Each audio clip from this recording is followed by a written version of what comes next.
Dear students, welcome to the classes of Ray Academy. We are studying partnership and the chapter is on valuation of goodwill, methods of valuation of goodwill. तो goodwill valuation के कितने methods होता है? There are basically mainly three methods. Goodwill is valued as per the method agreed by the partners in the partnership deed.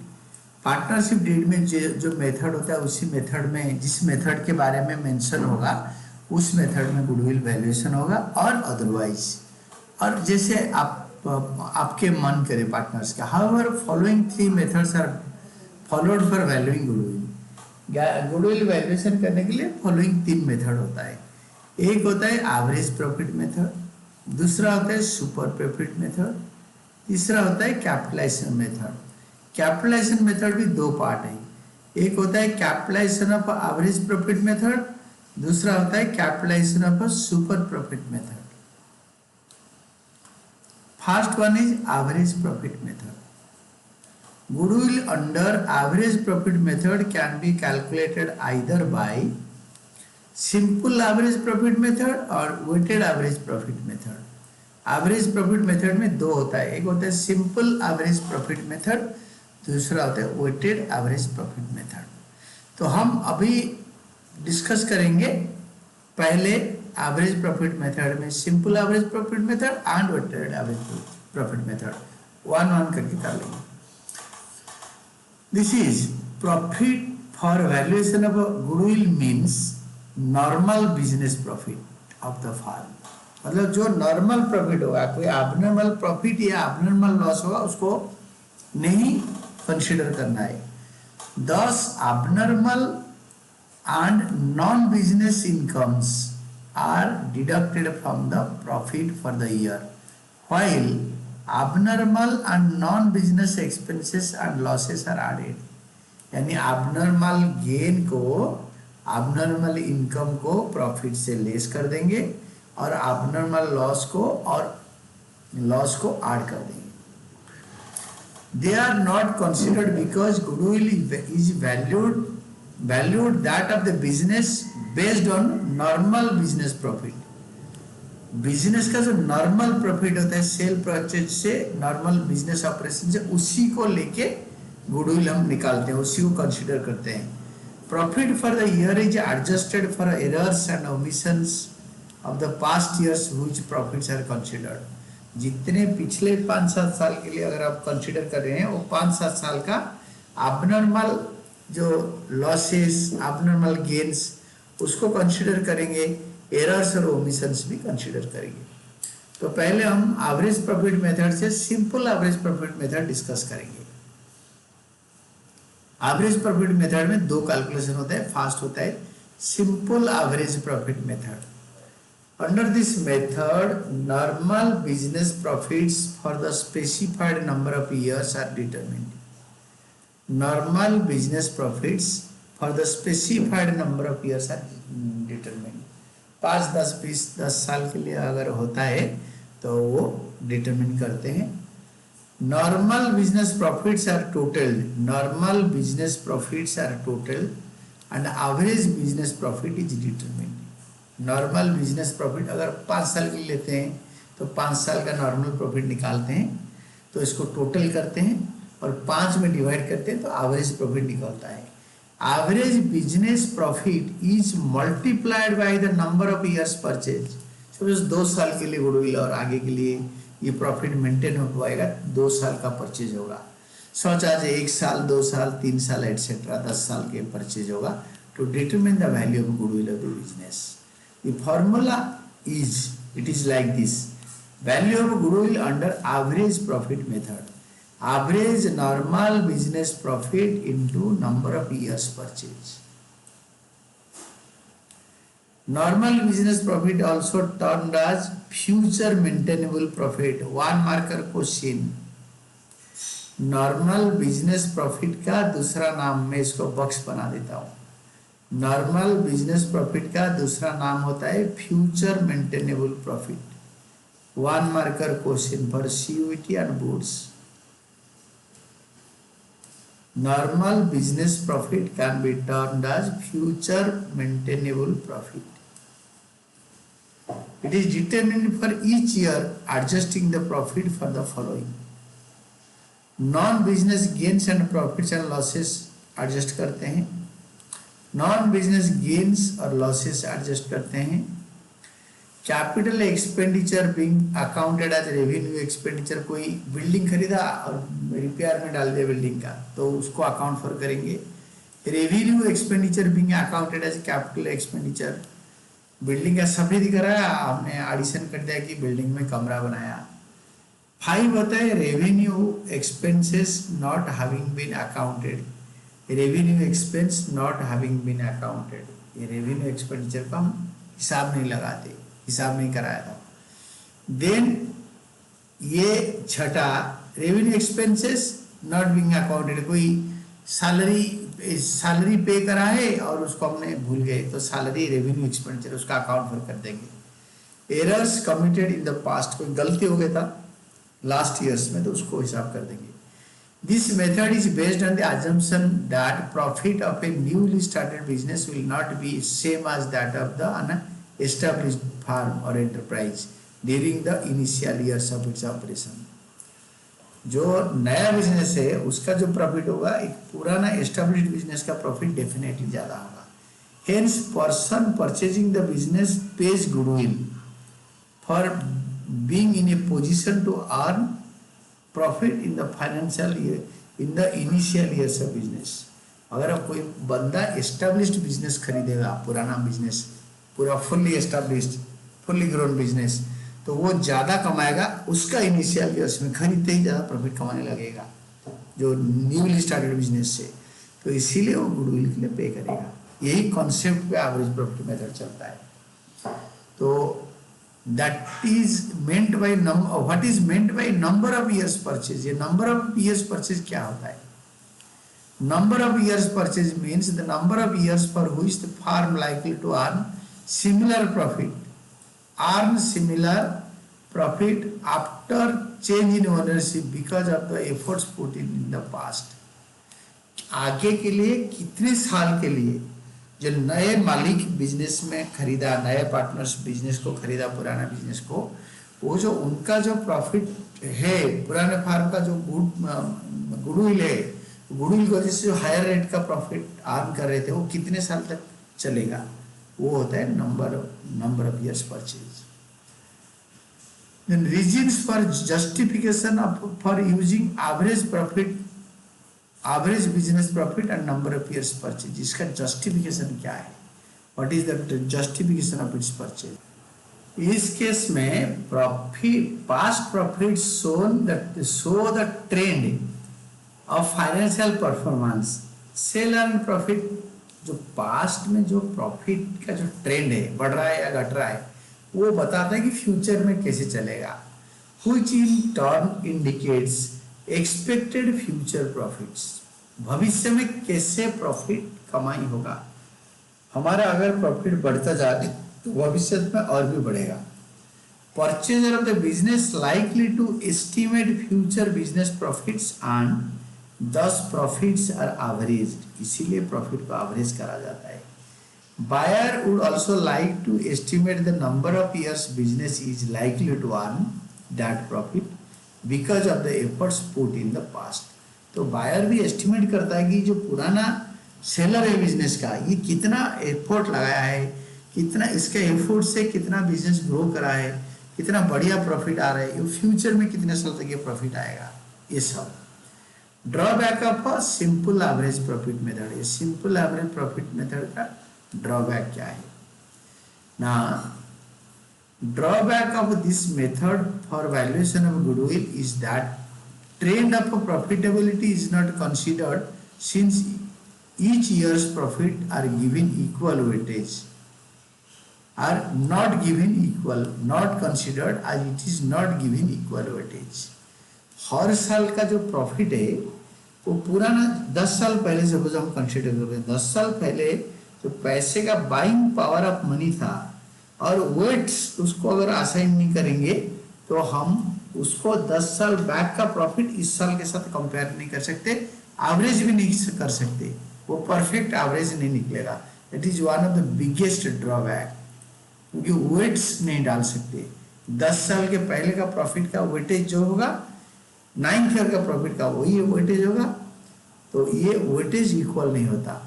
And distinction is not made between A business that has increasing profits and one that has decreasing profits. तो अगर हम 10 साल और एक first year और 10th year का profit का average करेंगे, कोई एक प्रॉफिट का, कोई एक बिजनेस का प्रॉफिट बढ़े जा रहा है, दूसरा का प्रॉफिट घटे जा रहा है, तीसरा बिजनेस का प्रॉफिट फ्लक्चुएट कर रहा है, ये तीनों का कंपैरिजन हम नहीं कर सकते। तो steps involve in valuation of goodwill. Valuation में स्टेप्स क्या क्या होता है? स्टेप 1 में calculation of a normal business profit. पहले नॉर्मल बिजनेस प्रॉफिट निकालेंगे। कैसे? Goodwill under this method is calculated on average normal business profit of each past year। Her past year का normal business profit, average business profit निकालेंगे। Normal business profit is also called as future maintainable profit, is calculated for each year as follows। कैसे होता है? Profit or loss of a past year before adjustment is given। वो profit दे रखा है, इससे आड़ क्या करेंगे ना, अबनॉर्मल लॉस ऐड करेंगे। Loss by fire, loss by theft, loss of stock by embezzlement, कोई भी अबनॉर्मल लॉस का प्रॉफिट ऐड कर देंगे, लॉस को ऐड करेंगे। तो loss on sale of fixed assets भी ऐड करेंगे, since it is not a normal business activity. Fixed asset loss आना, बिल्डिंग गिर जाना, आग लग जाना, ये सारे फिक्स्ड एसेट, मशीन चोरी हो गया, ये सारे बिजनेस का नॉर्मल एक्टिविटी नहीं है, abnormal loss. Then over valuation of opening stock और under valuation of closing stock. आपके प्रॉफिट एंड लॉस अकाउंट ऐसे होता है टी फॉर्म में, ओपनिंग स्टॉक ओवर वैल्यू हो गया, क्लोजिंग स्टॉक अंडर वैल्यू हो गया। क्लोजिंग स्टॉक अंडर वैल्यू हो गया तो प्रॉफिट कम हो गया, तो प्रॉफिट को बढ़ाएंगे, under valuation of closing stock. और over valuation of opening stock हो गया तो यहाँ पे प्रॉफिट कम हो गया, तो इसीलिए प्रॉफिट कम हो गया तो उसको ऐड करके बढ़ा देंगे, इसीलिए over valuation of opening stock add करेंगे और under valuation of closing stock less करेंगे, since it would have reduced profit. और इसका रिवर्स लेस करेंगे, ये देखो इसका रिवर्स लेस करेंगे, over valuation of closing stock और under valuation of opening stock, आज it would have increased profit. अगर ओपनिंग स्टॉक लेस वैल्यू हो गया तो प्रॉफिट बढ़ गया होगा तो इसको लेस कर देंगे, और क्लोजिंग स्टॉक ज़्यादा हो गया है तो प्रॉफिट बढ़ गया होगा तो उसको लेस कर देंगे, यहाँ पे लेस कर देंगे। Then fourth one, non recurring expenses such as expenses not expected in future. हम फ्यूचर में कोई एक्सपेंसेस एक्सपेक्ट नहीं कर रहे थे, वो होगा, जैसे इंश्योरेंस प्रीमियम पे करना पड़ेगा, और नया मैनेजमेंट जो खरीद रहे बिजनेस, उनका मैनेजमेंट 15,000 रुपये मंथली सैलरी एक्स्ट्रा लेगा है इस बिजनेस को चलाने के लिए, तो वो नॉन रिकरिंग एक्सपेंडिचर है। नॉन रिकरिंग एक्सपेंडिचर मतलब वन टाइम एक्सपेंडिचर है, जो कि यूजुअली होता नहीं है। Capital expenditure charge as revenue expenditure, जैसे बिल्डिंग खरीदा इसको रिपेयर में डाल दिया, उसको ऐड कर देंगे, चार्ज एज रेवेन्यू एक्सपेंडिचर। इन्होंने एग्जाम्पल दिया, machinery purchase wrongly debited to purchase account. Machine खरीदा तो इन्होंने गलती से बोला कि हमने मतलब गुड्स खरीदा, तो इसलिए नॉर्मल परचेज को बढ़ा दिया, इसलिए परचेज बढ़ते ही प्रॉफिट घट गया, तो इसलिए इसको ऐड कर देंगे। तो ये सारे आइटम ऐड कर देंगे, इंडिविजुअल ऐड कर देंगे, तो या इनर कॉलम में ऐड करके फाइनल कॉलम में डाल के, फाइनल कॉलम में ऐड करके फाइनली ऐड कर देंगे। और लेस क्या करेंगे? लेस करेंगे अबनॉर्मल गेन, अबनॉर्मल गेन और abnormal profit on sale of fixed assets. Profit on sale of fixed asset abnormal gain है, क्योंकि यूजुअली हम लैंड बेच दी, बिल्डिंग बेच दिया, मशीन बेच दी, उसमें प्रॉफिट आ गया, तो हमारा बिजनेस का काम नहीं है, उसको माइनस करेंगे। ओवर वैल्यूएशन को बता दिया इसको। थर्ड होता है non recurring income, such as incomes are not expected in future. जो इनकम फ्यूचर में एक्सपेक्ट नहीं कर रहे थे वो हो गया, तो वो इनकम भी लेस कर देंगे। नॉन बिजनेस इनकम है, बिजनेस का इनकम नहीं है, इंटरेस्ट मिल गया एफडी पे, फिक्स्ड डिपॉजिट पे, वो नॉन बिजनेस इनकम है, उसको भी लेस करेंगे। देन मैनेजमेंट कॉस्ट, मैनेजमेंट का खर्चा, promoters remuneration, it is not deducted it being the value of their services. Management cost, partners remuneration, ये डिडक्ट नहीं होता है क्योंकि ये पार्टनर का खर्चा है, पार्टनर के लिए कमाई है, तो इसको मैनेजमेंट कॉस्ट में इसको लेस करेंगे क्योंकि पार्टनर भी तो मेहनत करते हैं बिजनेस में, इसीलिए even if it is not मतलब डिडक्टेड हम इसको कंसिडर करेंगे, करके इसको माइनस करेंगे। Then sixth one is any future expense like insurance premium, future में कोई अजीब से अजीब खर्चा होने वाला है उसको भी माइनस करेंगे, तो उससे इसको माइनस करने के बाद this is adjusted business profit और future maintainable profit for the year, ये निकल गया। The above adjustments are not accounted in the books of account but are adjustments made to determine normal business profit for the purpose of valuation of goodwill. जो above maintainable profits and losses वो books of accounts में नहीं होता है, ये केवल goodwill valuation के लिए किया जाता है। Then find the average business profit, इसके बाद business profit इसका average business profit निकालो। average business profit कैसे निकालेंगे? आर नॉर्मल बिजनेस प्रॉफिट, ये सारे जो स्टेप वन में जो निकाला था इसको ऐड करके ये आ गया, हर साल का प्रॉफिट को ऐड करके कई साल का आज calculated in step one for all the years, जितने साल के लिए 10 साल के लिए निकाल रहे हो 10 साल का ऐसे निकालो and divide the total by the number of years for which normal business profit is determined to calculate average business profit. तो एवरेज बिजनेस प्रॉफिट के लिए जितने साल का आपने प्रॉफिट कैलकुलेट किया उसी में बताया 10 ईयर्स एवरेज प्रॉफिट, तो 10 में डिवाइड करो टोटल 10 ईयर्स का प्रॉफिट को, अगर 6 ईयर्स एवरेज बिजनेस प्रॉफिट निकाला है तो 6 ईयर्स का प्रॉफिट को निकाल ऐड करके 6 में डिवाइड करो, तो एवरेज बिजनेस प्रॉफिट इज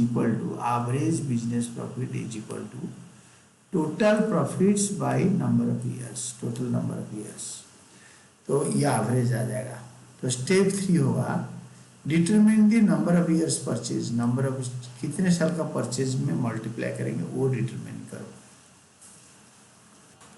तो इस केस में determine the number of years purchase, तो number of years purchase means the years for which the firm is likely to earn that much profit because of efforts in the past, जो आगे वाले कितने साल के लिए हम सेम प्रॉफिट प्लॉबैक कर पाएंगे, कमा पाएंगे पास्ट एफर्ट की वजह से, ये होता है number of years purchase the goodwill last in future. It is estimated for valuation of goodwill, it is always given in the question में नंबर ऑफ इयर्स दिया हुआ 2 3 4 साल 5, ये तो टेक्निकली इसको डिटरमिन करते हैं वैल्यूअर्स, बट आपके लिए स्टूडेंट्स के लिए क्वेश्चन में दिया होगा। Find value of goodwill, 4 step में गुडविल निकालना है। Value of goodwill is calculated by applying the formula goodwill is equal to average normal business profit, average normal business profit, और इसका दूसरा लैंग्वेज है average normal future maintainable profit as per step 2 into number of years purchase, ये goodwill आ जाएगा। For example goodwill of a firm is to valued at 3 years purchase of 4 years average business profit. The firm earn profits in the previous years 4 years आज 15,000, 11,000, 18,000 and 16,000। Goodwill of the firm will be valued as follows, कैसे? Average business profit is equal to 15,000, 11,000, 18,000, 16,000 by 4, तो 15,000 per year. Goodwill is equal to average business profit into number of years purchase. Average business profit is ₹15,000 into number of years purchase 3 is equal to ₹45,000। Goodwill of the firm is 45,000, 15,000 into 3 that is 45,000. This is goodwill of the firm. ये होते हैं average profit method में हमने goodwill valuation किया, और इसके बाद हम लोग इलस्ट्रेशंस कई सारे करेंगे and this what we discussed is how to value goodwill under average profit method. और हमने मेथड से वैल्यूएशन ऑफ गुडविल हमने अभी करा इस क्लास में, उसमें we discussed average profit method, this method, and this is important. ये तीनों मेथड इम्पोर्टेंट है, but we discussed average profit method and its theory in this class.